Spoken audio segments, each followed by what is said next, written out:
Balianta block पुराण प्रधान ग्राम पंचायतर वरिष्ठ नागरिक परी शब्दर मागुणी सेठी, दैतरी बेहेरा, विश्वरंजन पहराज, विश्वनाथ मल्लिक, प्रताप चंद्र नायक, बसंत कुमार पंडा, अमूल्य सेठी, नरी दास, नवकिशोर स्वाई उपस्थित थिले।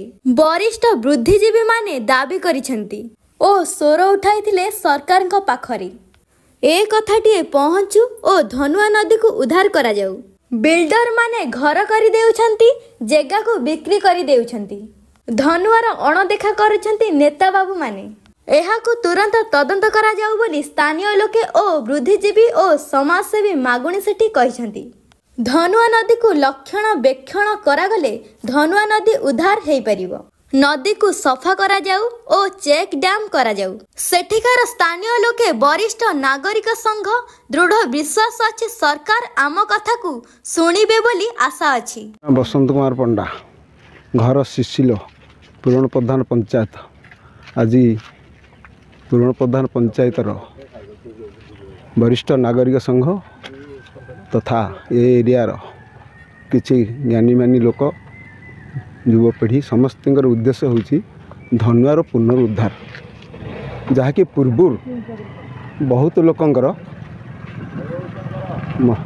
ये करा जाइछि, स्वर उत्तोलन करा जाइछि, तार प्रतिफलन मध्य एपर्यंत किछि हेई नाही। आज सेतिपाई बेस जो माने वरिष्ठ नागरिक माने तत्पर होई उठछन्ति, तार कारण होची ये नदी जोठु बाहरी एवं जोठी जाय मिसिछि तार से पर्यंत आड़ी दी पटे बंधर व्यवस्था किसी गवर्नमेंट करी नाही। से बंध निहाती दरकार।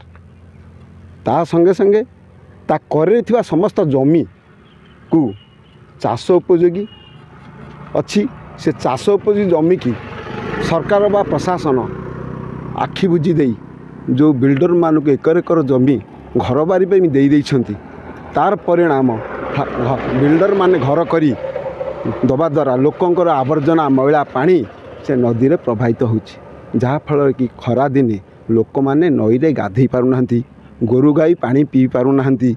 इवनिंग दरकार पड़े कौन लोक भी जदि गाधी रे झाड़ा बसी पानी सारिबा को जाउछि, से पानी रे सारिबा पे निजको घृणा मने करुछि।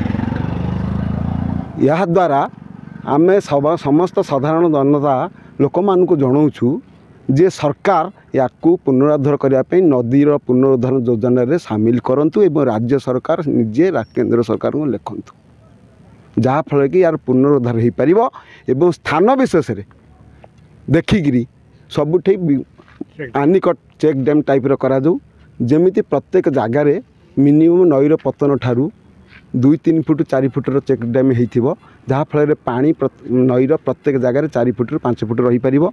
चाषी उठा पॉइंट माध्यम चाष करें, गोरु गाई बंची पारे, नदीर दी करे जंगल भी सृष्टि हो पार, विभिन्न वृक्ष भी सरकार रोपण करें, बढ़ी समय भी बढ़ी रक्षा मिल पार, धान धोईजीव ना, मरुड़ी समय चाषी माने धान को पानी जोगे पारे एवं जनसाधारण उन्नति हम।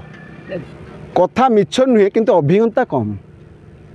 ता पूर्व ये नदी करे थिबा प्रत्येक पंचायत आदिवासी मानक किसी तथ्य नबार थिला, तथ्य नहीं वरिष्ठ लोक माठू तथ्य नहीं लोकों ठारू बुझी विधायक चाहिए सबू एरिया नई कर गाँ वाला पचारे वरिष्ठ नाग पचारे कौन समस्या तांको ठारू तथ्य नहीं कौन आवश्यक कौन कले भल हम भल ही था सी क्या कौन तथ्य नहीं अभिज्ञता दृष्टि जी कहते जना अच्छी सी कहते आमर किसी आपत्ति ना कहीं कले बोली, किंतु या भी सी कर्णपात कर शुणु जेहेतु ये विधायक कहते पब्लिक कौन चाहते। वरिष्ठ नागरिक उपसभापति हिसाब से मु अंगे लिभे कथा केते पद आपण मानक कहबी। ये धनुआ नदी को आवाहमान कालू बही आसी, ये नदी यार उपकूल रोला लोक मानू सबु क्षेत्र में साहाय्य से करिछि।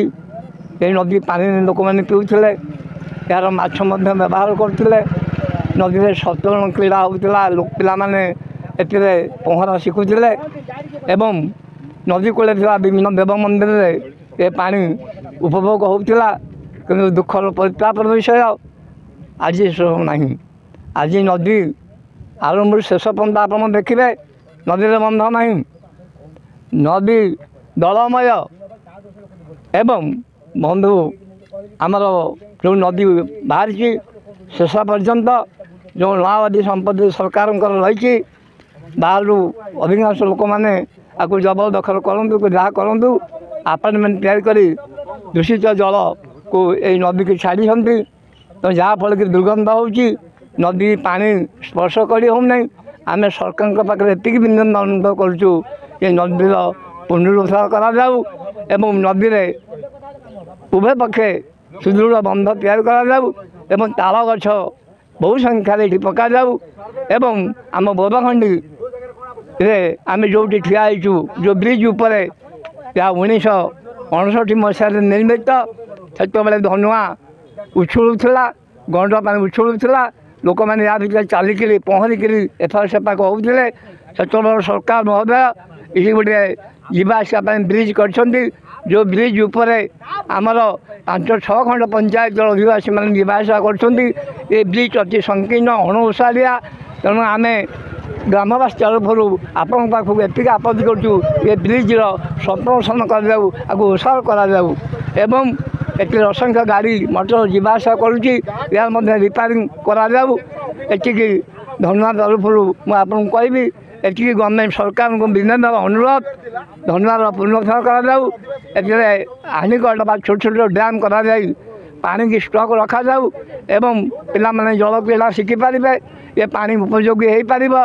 ଏହି ପାଣି ଏଥିରେ ମଧ୍ୟ ମତ୍ସ୍ୟ ଚାଷ ହୋଇପାରିବ ଏବଂ ବହୁବିଧ କାର୍ଯ୍ୟରେ ଧନୁଆ ପାଣି ଲାଗିବ। ଏତିକି ଅନୁରୋଧ ସରକାରଙ୍କ ମହୋଦୟଙ୍କ ପାଖରେ ଏ ଧନୁଆର ପୁନରୁଦ୍ଧାର କରନ୍ତୁ। ଜୟ ଜଗନ୍ନାଥ। ଏବେ ଦେଖିବାକୁ ବାକି ରହିଲା ଆମ ପ୍ରସାରଣ ପରେ ସରକାର କେବେ ବିଲ୍ଡରଙ୍କ ପାଖରୁ କେବେ ଉଦ୍ଧାର କରୁଛନ୍ତି ଧନୁଆ ନଦୀକୁ। ବାଲିଅନ୍ତାରୁ ମୋଜେଶନାଥଙ୍କ report, M news Odisha TV. जदि आपंक आम भिडी भल लगा तेब आम चैनल को लाइक, शेयर और सब्सक्राइब करने को जमा भी भूलु नहीं।